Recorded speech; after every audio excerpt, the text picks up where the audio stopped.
Olá, sou o professor João Arantes, da Universidade Federal de São Paulo. Nessa nossa videoaula de hoje, a gente vai dar continuidade ao nosso estudo do pensamento sistêmico. A gente está seguindo aqui o nosso livro Desvendando Sistemas, tá? Em especial, a gente vai fazer um exercício que está sendo mostrado aqui no capítulo 5 do livro, né? Então, o capítulo 5 trata do processo de criação de mapas sistêmicos passo a passo, e a gente vai estudar nesse capítulo a dinâmica da pandemia da AIDS, a pandemia não, desculpa, da epidemia da AIDS, que começou lá nos anos 80, tá? Então a gente vai fazer isso por meio de um exercício. Então faça o exercício aqui comigo, né? E depois dá uma lida lá no capítulo 5 do livro, tá bom? Então vamos para o exercício, né? Vamos tentar entender como é que foi a dinâmica da epidemia da AIDS, né? Bom, então isso aqui é uma história que começa lá nos anos 80, em que surgiu uma doença estranha, né? Ninguém sabia o que era aquilo, né? Que estava atingindo a comunidade de homossexuais da região de São Francisco. Então, de repente, as pessoas apareciam com aquele sarcoma de Kaposi, né? Aquele câncer de pele, coisa e tal, né? E morriam rapidamente, né? E ninguém sabia qual era a causa da doença quando surgiu, né? Então, como ninguém sabia a causa, coisa e tal, né? Eles chamaram erroneamente de câncer gay. Por quê? Porque estava atingindo só os homossexuais naquele momento, né? Bom, então as pessoas não tinham ideia da forma de propagação da doença, elas se contaminavam, né, por meio de contatos infectantes, né? Ahn, o, deixa eu só clicar aqui.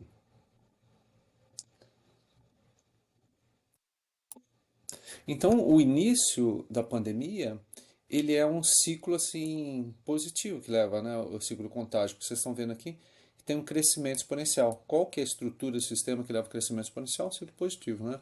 Então você vê aqui que tem um número de pessoas contaminadas crescendo exponencialmente e o número de mortes aqui seguindo bastante próximo, né? Então não tinha nenhum tipo de medicamento, né, eficaz, ninguém sabia qual era a causa da doença, e então as mortes e o número de pessoas infectadas estava crescendo ali exponencialmente, né? O Drauzio Varela tem um livro aqui muito interessante, se chama Por um Fio, tá? Que eu recomendo a leitura, né? E ele conta, nessa época ele estava lá nos Estados Unidos e ele pergunta, né? Ele conta num dos capítulos do livro para um paciente, né? Fala, ó, vem cá, como é que o que está acontecendo? Como é que você acha que você pegou essa doença, coisa e tal, né? Aí o paciente também não tinha a menor ideia, mas ele contou como é que como é que ele imaginava que poderia ter se contaminado, né? Ele contava ali que ele participava de umas boates ali, né, gays, né, e nessas boates aqui ele tinha relações sexuais aqui com múltiplos parceiros e nem sabia exatamente quem eram os parceiros que ele estava tendo, né. Então ele falava que a comunidade lá de São Francisco tinha esse comportamento na época, né. Então, assim, você imagina que você tem uma pessoa aqui que está infectada. Deixa eu diminuir um pouquinho essa figura aqui para caber. Tá um pouquinho grande, deixa eu ainda diminuir mais um pouco. Desculpem aí, gente. Então aqui, olha, né?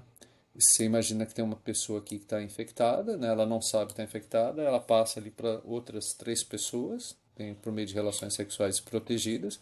Essas pessoas não sabem que estão infectadas e vão infectar outras pessoas. Então eu coloquei assim, né, crescendo, né, de três, cada um infectando três, mas esse número aqui é variável, né? Então poderia ser, sei lá, contaminou três, essa aqui poderia contaminar duas, essa aqui poderia contaminar quatro, essa aqui contaminar cinco, e assim sucessivamente, né? Então, nessa parte aqui do desafio, o que eu vou pedir para vocês? Sem ler lá o capítulo 5, né, do livro, tenta representar, assim, a dinâmica do contágio. Tenta representar essa história aqui que eu acabei de passar para vocês. Que uma pessoa infectada passa para outras pessoas infectadas, e assim passa para outras pessoas que se infectam, que passam para outras, e assim sucessivamente. Você vê que essa dinâmica do contágio não é única, assim, da AIDS, né? Então, por exemplo, gripe, né? É bastante similar. Covid, né? Que a gente passou por essa pandemia há pouco tempo, né? Era mais ou menos assim também, né? Então, eu queria que vocês parassem aqui o vídeo e tentassem aqui, por uns 15 minutos, 10, 15 minutos, tentar fazer esse modelinho do contágio. Pensar quais seriam as variáveis e como é que você representaria isso, tá bom? Então é isso aí. Voltando aqui, eu espero que vocês já tenham tentado fazer o exercício, né? Então vamos entender aqui o loop do contágio, né? Então, o que acontece, né? O contágio, quanto maior o número de pessoas HIV positivas, né? Ou pessoas contaminadas, né? Maior o número de contatos infectantes, né? Maior o número de contatos infectantes, maior o número de pessoas contaminadas, né? Então, eu estou representando esse ciclo, eu estou chamando esse ciclo aqui, denominando esse ciclo de ciclo do contágio. Eu estou colocando aqui uma bola de neve aqui, descendo uma ladeira aqui, né? Então uma bola de neve aqui para representar que o ciclo positivo leva ao crescimento exponencial, né? Bom, relembrando aqui, como é que você identifica um ciclo positivo mesmo? Você dá um acréscimo na primeira variável, por exemplo, né? Aqui, por exemplo, pessoas HIV positivas, né? Deu acréscimo, aumenta os contatos infectantes, que aumenta o número de pessoas HIV positivas, né? Se você escolheu uma variável, deu um acréscimo, você deu a volta no ciclo e ela sofreu um novo acréscimo, o ciclo é positivo. Na verdade, mais assim, mais correto falar o seguinte: você deu uma variação de acréscimo, deu a volta ao mundo, sofreu uma variação de acréscimo. Se você der uma variação de decréscimo, se você percorrer o ciclo, vai sofrer uma variação de decréscimo, ou seja, variações no mesmo sentido, né? Então, esse é um ciclo aqui positivo que a gente representou contágio por apenas duas variáveis, né? Ah, no seu modelo precisa ter duas variáveis, você representou com três variáveis, não tem problema. Quatro, não tem problema. Desde que você represente o contágio. Essa é a história que eu contei para vocês do contágio, né? Mas como é que foi o desenvolvimento da epidemia dali para frente? Nessa época, nos anos 80, começaram a morrer pessoas, artistas famosos. Nos Estados Unidos foi Rock Hudson, né? Aqui no Brasil teve vários artistas, né, famosos que morreram, né? De AIDS, né? Foi o caso do Enfio, foi o caso do Cazuza e coisa e tal, né? Então o pessoal começou a ficar alarmado aqui, né? Que de uma hora para outra, assim, a AIDS começou a se tornar uma ameaça, assim, assustadora, né? Pessoas famosas morrendo, coisa e tal, né? Ou seja, como é que é isso, né? O pessoal, né? Como é que eles estão pegando essa doença? Aí, em 1983, o HIV foi descoberto aqui por dois pesquisadores, né, um americano e um francês, Robert Gallo e Luc Montagnier, né? Aí começaram, agora que entenderam aqui o vírus, entenderam a dinâmica dessa transmissão, então começaram as campanhas aqui de esclarecimento aqui quanto ao uso da necessidade de usar preservativos, né?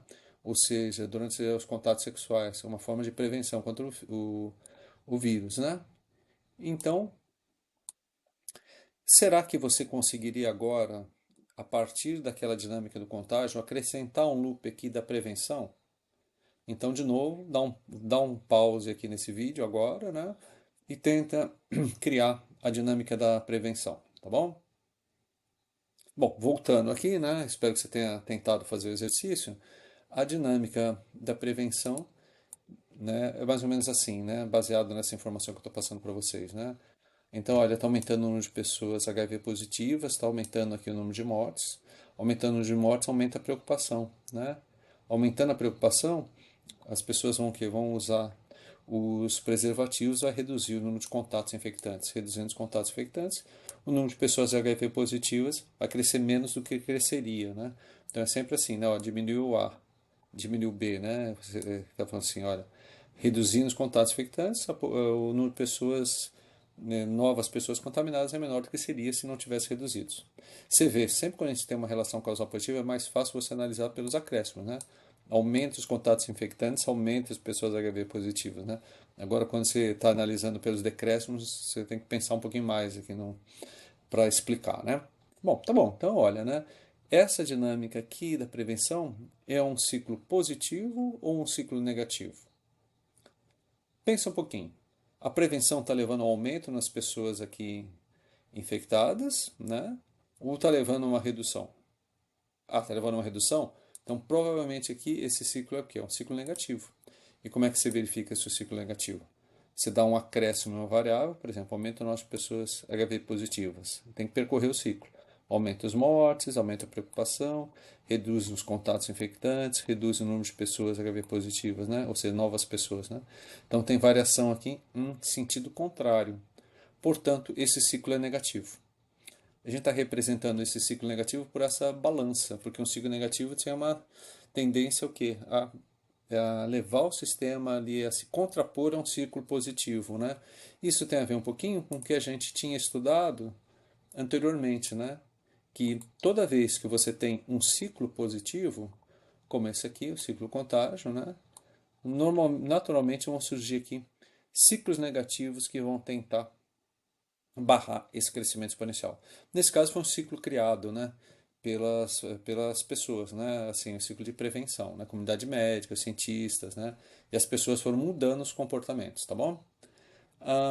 Bom, moral da história, também nessa época aqui, aí começaram a fazer estudos e desenvolvimento de novos remédios, né? Os remédios, assim, hoje em dia, ou naquela época, né? Eles resolvem o problema de vez? Não, né? E aumenta o desenvolvimento de remédios, né? Aumenta a resistência das pessoas infectadas ali aos vírus, né?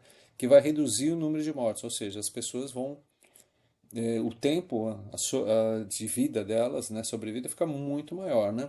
Então você vê, por exemplo, pessoas famosas, né, como o Magic Johnson, né, que foi contaminado, né, lá pelos anos 90, coisa e tal, né, e já tinha esses remédios aqui, ele tomando os remédios até hoje está firme e forte ali, né?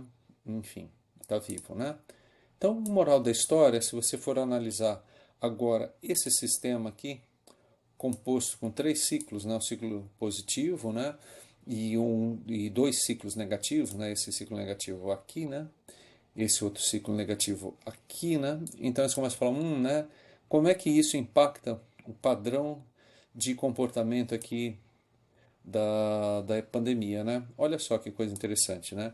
Então as curvas estavam crescendo juntas, agora elas começam a se afastar, né? Por que será que elas começam a se afastar, né?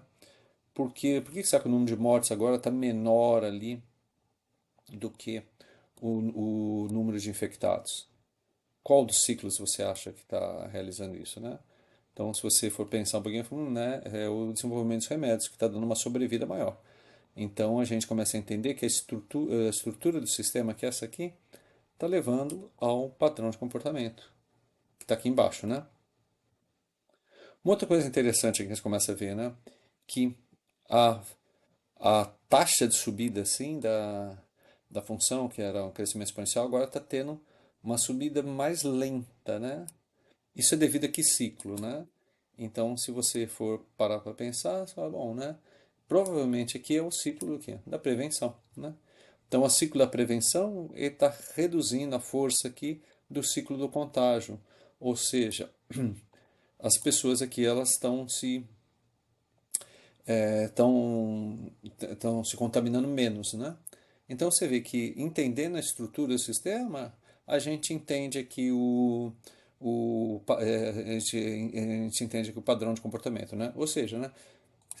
Assim, se você só fizer uma análise aqui dos eventos, né, não fizer uma análise do padrão e não fizer uma análise aqui da estrutura, você pode chegar a conclusões erradas aqui sobre o comportamento do sistema, né?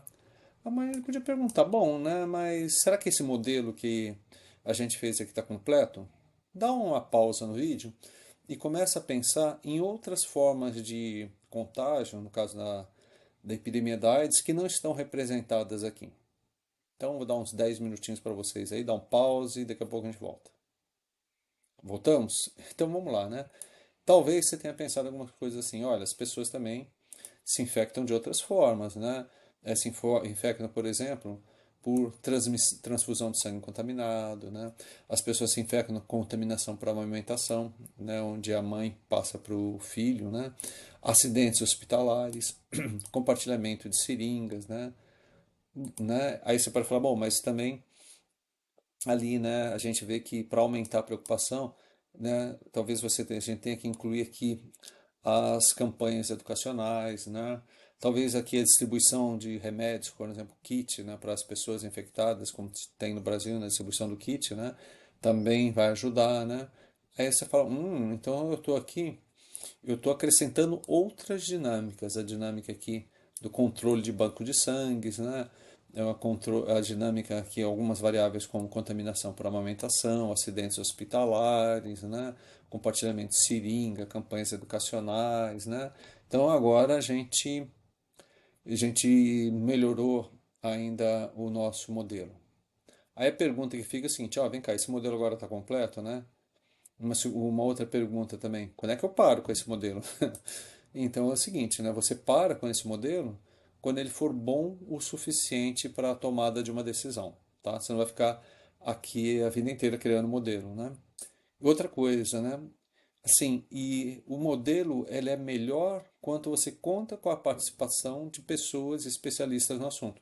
Então, se você tiver aqui infectologistas, né, tiver pessoas aqui que trabalham nos hospitais e que têm vivência ali dos acidentes hospitalares, né, ou então pessoas que trabalham com drogados, né, que compartilham seringas e coisa e tal.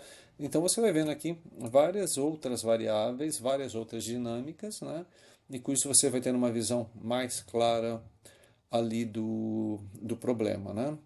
Então, relembrando aqui, tem uma frase assim bastante famosa na área de dinâmica de sistemas, eu não sei quem foi o autor dessa frase, mas fala assim, olha, todos os modelos são errados, mas alguns são úteis, né? Então, mesmo esse último modelo aqui, provavelmente ele é errado, né? Mas se ele for útil para uma tomada de decisão, ótimo, né? Então, só finalizando a aula, quero relembrar vocês que essa dinâmica aqui está toda explicadinha aqui no capítulo 5 do livro, tá? Então, isso que eu contei aqui nesse vídeo, por favor, façam download lá do livro, leiam essa dinâmica que está explicada ali, tá bom? E só lembrando que como é que o processo que a gente seguiu aqui nessa videoaula, né? Primeiro, identificar qual a dinâmica que se quer modelar. A gente está querendo modelar aqui a dinâmica da epidemia da AIDS, né, no começo dos anos 80 e dali para frente, né? A gente identificou ciclos positivos e ciclos negativos, né? E a partir desses ciclos nós criamos um mapa sistêmico integrando os diversos ciclos, né? Então, depois que a gente fez isso, a gente verificou ali se esse modelo que a gente fez, se ele representa fielmente a dinâmica, né? Se não, a gente vai refinando o modelo. Até quando? Até ter um modelo bom o suficiente aqui para uma tomada de decisão, uma tomada de ação, tá bom? Então, espero que vocês tenham se divertido aqui com essa videoaula. Foi um pouquinho longa e tal, mas eu acho que a gente cobriu um caso aqui importante aqui passo a passo, tá bom? Um abraço aí.